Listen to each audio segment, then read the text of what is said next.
Саламатсыздар, урматтуу радиошылар, кутмандуу күнүңүздөр менен парламент радиосу күн тартибинде программасы менен болду.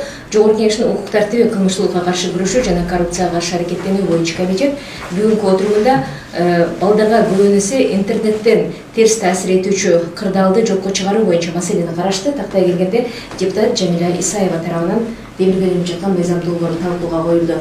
Негизинен комитеттин кабыл алган корутундусу кандай болду? Тааныштырмакка сөз кезегин биз Жогорку Кеңеш депутаты аталган комитеттин өкүлү Русланбек Шербазиевичке узатуудабыз.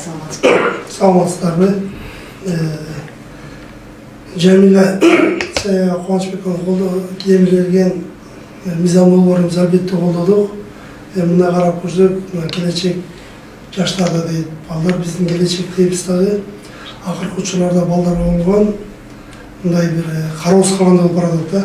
Көп учурларда карап көрсөңүз, интернет бурактарынын абдан бир жаман, терс балдардын бир көз караштарын, балдардын психологиясын бир башка нукка бура турган материалдар чыгып, кана байланыштуу биздин кесиптешибиз Жамиля Исаева ошо демилгени алып келген экен. Бүгүн мындайча айтканда бир добуштан сүйүүнү менен баарыбызды колдоп бердик.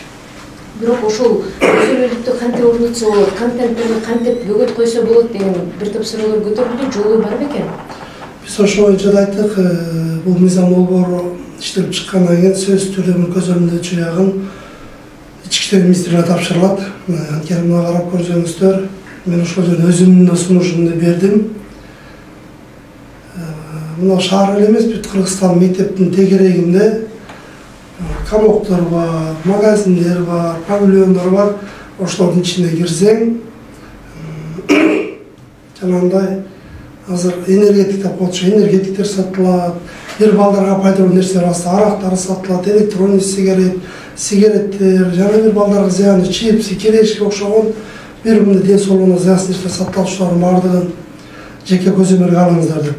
Ошо менен биргеликте ушул мыйзам долбоору иштелип чыкса, Кудай буйрса интернет булактарында кимде ким ошону бир мындай тарата турган болсо, балдарга бир терс таасирин бере турган материалдар болсо, сөзсүз аны жууп тартылып штрафка алынат да.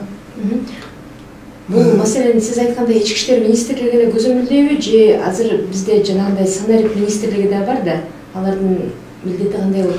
Бул боюнча санарик министрлиги да көзөмөлдөйт, Ички иштер министрлиги көзөмөлдөйт. Ошонун ичинен билим берүү тармагына да сунушту киргизип кат түзүнө берели деп айттык. Билим берүү тармагы да көзөмөлдөйт. Ошол эле саламат сактоо министрлиги да.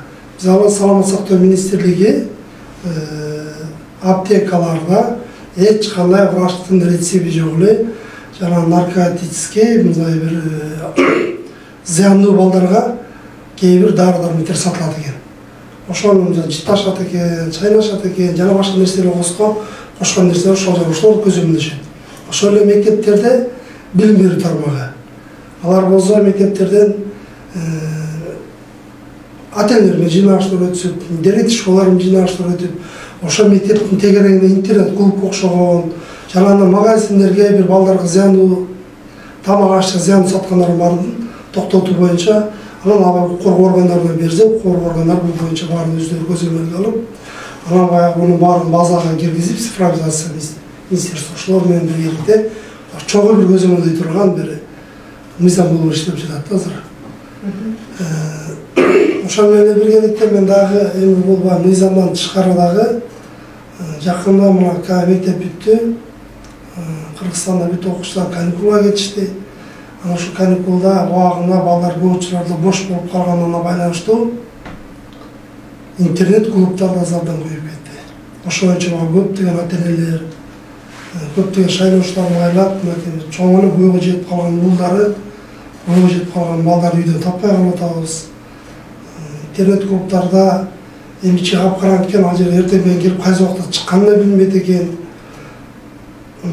Баягы бул эми мындайча айтканда кумардын бир түрү экен да ушул жер.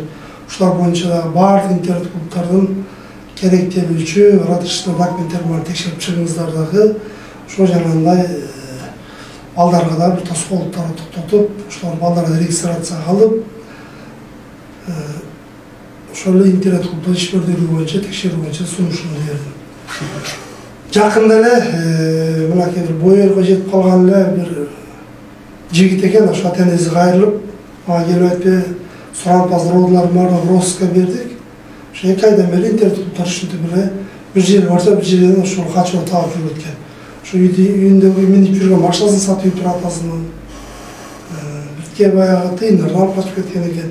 Бу дагы өзүнчө бир абдан бир балдарга болгон бир туура эмес терс таасир болуп атат да.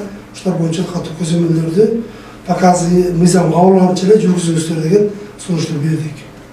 Негизинен профилактикалык иштер жүргүзө турган ар бир мектепте мисалы социалдык педагог деген бар. Ошондой эле аймактык тескөөчү медицина кызматкерлери да иштешет. Бул жагынан мисалы мектептерде өткөндө билим берүү маселесин карап атканда бирден медициналык кызматкер болсо деген сунуштар айтылды. Ушунун баары айтылып атып эле кала береби же бюджетибиз булардын баарына мүмкүнчүлүк береби? Сиз туура белгиледиңиз, социалдык педагогикалык мугалим окуп өткөн завуштар экен.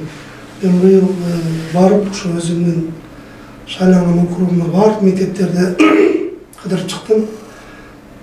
Ошол завуштар, соцзавуштар. Биринчиден биздин айлыгыбыз аз дейт. Ошол алган айлыгыбыз менен биздин мектепте балдарга да көңүл бурган жетишпей калдык дейт. Бизди айыл өкмөттүн жыйналыштарына чакырып дейт. Райондун жыйналыштарына чакырып дейт. Больницанын жыйналыштарына кайсы жерге чакырып эле бай мектептегилер балдарга да учур убактысы жетпей калат дейт.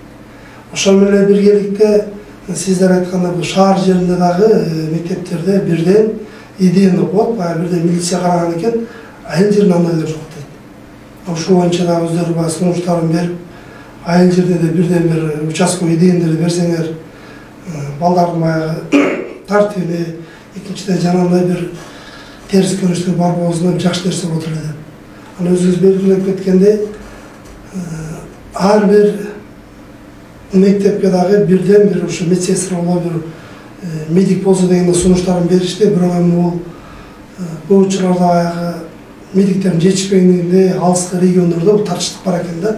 Ар бир айыл өкмөттө бар дейт, ошо биз мукташтык керек болсо биз барып турабыз дешип. Айыл өкмөттөгү ФАП деп коет экен, ошолордун өздөрүнүн врачтары, медсестралар барып карап турат экен мектептерде. Рахмат, анда студияга келип бергениңиз үчүн. Негизинен демилгеленип жаткан мыйзам долбоору коомдун актуалдуу маселеси болуп жаткандыктан бул маселе буга чейин деле көтөрүлүп келген. Бүгүн комитет, тармактык комитет катары карап, өзүнүн корутундусун чыгарып колдоо бергендигин сиздерге тааныштырып, парламент радиосунун угармандары менен жолугушууга келген депутат Русланбек Жакышев болду. Саламатта болуңуздар.